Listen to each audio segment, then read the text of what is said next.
Hey there, thanks for tuning into Duckbricks, and welcome to another LEGO Avatar review, where we will be reviewing all of the 4 mainline LEGO minifigure skill sets that just came out in 2022, all leading up to the release of Avatar: The Way of Water.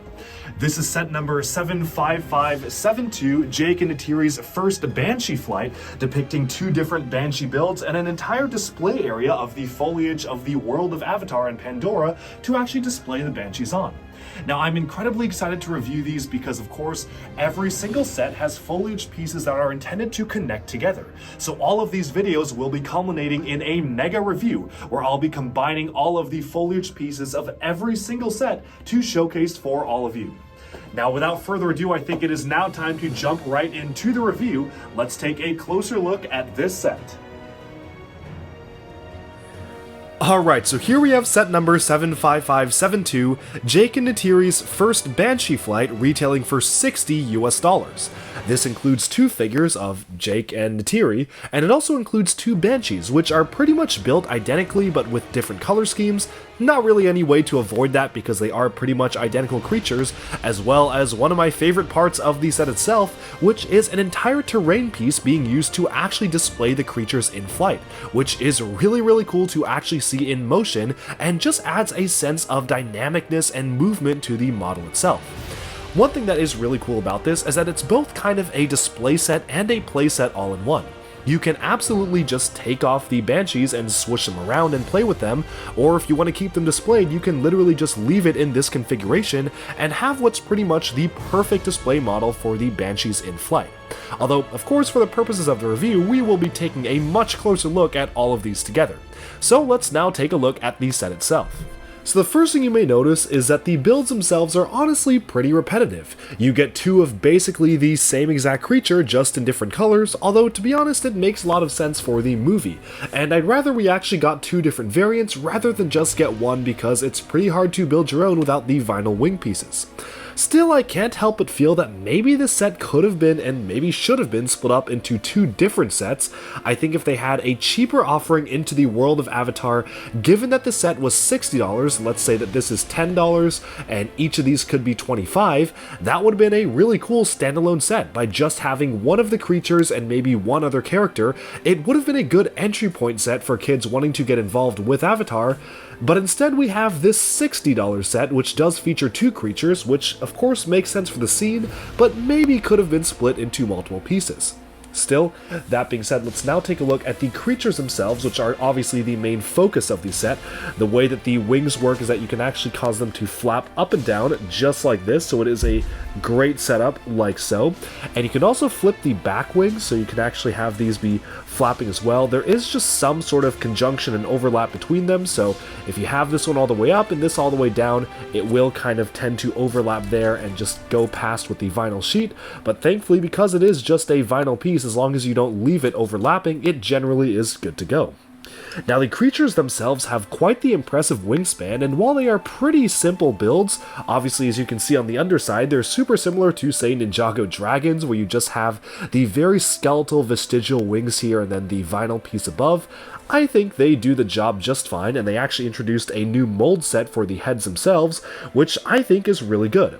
I had some previous complaints about the head mold for the previous creatures, which we saw on the smaller sets, just being a little bit strange and too smooth, but this I feel fits the perfect balance for LEGO, probably because it actually uses the LEGO Dinosaur Jurassic World mouthpiece teeth elements that are kind of molded into this lower jaw, which really does make it feel like it fits within the LEGO system. The way the creatures interface are with these specialized new rubber elements. You can actually use them to plug into the back hair sockets of the minifigures themselves, and there are holding points for the spears, which is really nice. Now, you can of course mount them wherever you want on this particular terrain. They really can just fit really anywhere on these stands themselves. As you can see, just kind of removing this one here, you can just get them in all sorts of different positions. And one thing that I really like about the set is that it doubles as both a playset and a display set. If you want to just play around with the creatures and swoosh them around, you can just remove them and play around with them. However, if you want to keep it on display, you can just leave it like this. And what's really great is, as you can see, you've got a clip and a bar here to allow you to connect this to the other LEGO Avatar sets, which is one of the main selling points of the theme, and something that I kinda wish they continued in the Way of Water sets, although unfortunately it doesn't seem like there's that much congruence between those. Moving on to the back here, you may notice that it is not the most nice looking from the back, although you do have some foliage covered up like these pieces right here. I really like the usage and recoloring of the LEGO Mario support pillar here in transparent blue to act as the sky.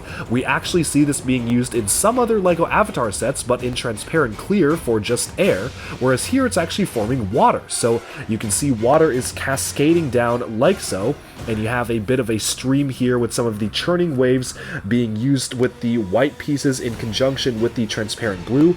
I think that is a really cool detail to add onto this particular terrain build, and it really does make the scene come alive in a sense that you typically wouldn't get in any other scene with building water out of LEGO pieces.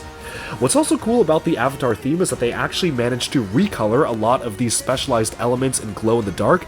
These carrot ends are actually brand new in glow-in-the-dark, and if you shut the light off, let me do that right now, you can actually see them glowing pretty well. So there you have it. The carrots are very much glow in the dark, and this is a much more impressive effect when you actually have a ton of them like you'll see in the larger sets, but I think it's really cool how you actually have such a strong glow for these elements. And turning it back on, it still looks particularly fine regardless, and I think the white color scheme does blend into the environment itself. Pretty much every single Avatar set has something that glows in the dark, so I think that is really cool. Honestly, beyond that, there's not much I can say here. I don't really have any complaints with the way the creatures are built. Unlike the other creature, these ones are quite good. I really love the detail of the nostrils kind of being in the chests, which was a very, very unique feature of the creatures of Pandora. They had these kind of chest nostrils, which you can see on the transparent elements there, kind of forming a hole there. And all in all, this is just a good, fun set to play around with, featuring two pretty much identical creatures, but just something I feel could have been a lot more if they just split it up into two different sets. Here are the minifigures of set 75572, Jake and Neytiri's first Banshee flight, and suitably enough, the set includes two minifigures, Jake and Neytiri. For $60, to be completely honest, I probably would have wanted for the value for there to be at least one more minifigure. It's kind of strange to only get two figures in a $60 set, although understandably the focus was not on the figures themselves and absolutely on the builds. Although I think it still would have been nice to include maybe just some other random Pandorans who aren't the two main named characters, just to kind of flesh out the world a little bit, or maybe even some of the human characters. We are lacking on a lot of the villain figures. Still, that being said, it is cool to actually get so many different outfits for the two main protagonists as they appeared throughout the film. This was one of the first training scenes, so Jake doesn't really have any war paint or face armor on. He also has a smiling expression because obviously he was quite happy when riding the Banshee itself, and Neytiri herself is using kind of one of the first outfits that she appeared in the film, with the headdress here used for flight, so that is a nice specialized printed element there, and all in all, they are absolutely the bright figures to include in a set like this. I spoke a lot about the Avatar figures as a whole earlier, but if you just want to have a quick recap, obviously they have the longer legs and longer arms that were introduced for the Toy Story sets. I'm a little bit torn on these because I think that some could have been done a little bit better in terms of the noses. Just feel a little bit awkward to me to have large noses on minifigs, although I don't really know how LEGO could have done it any better. So as they are right now, I think this is not bad. They're a pretty good representation of the Pandoran creatures, and I think that if LEGO were to keep these the same throughout all of the future Avatar sets, I certainly wouldn't be complaining too much. Alright, and with that, we have summed up our review of set number 75572 featuring the two different Banshees. This is a really cool set to put together, and despite the Banshees being basically identical builds, I personally think it's really cool that they actually bothered to give us two in two different colors to really flesh out the world of Pandora.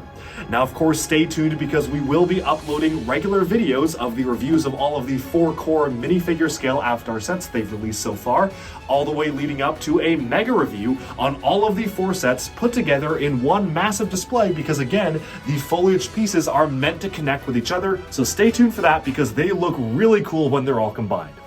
And so without further ado, like and subscribe for even more LEGO news, reviews, discussion, and analyses coming your way very soon. And let me know in the comments below if you have the set, what do you think of it, do you like it, do you dislike it, and what has been your experience putting this together. Thanks so much, and bye for now.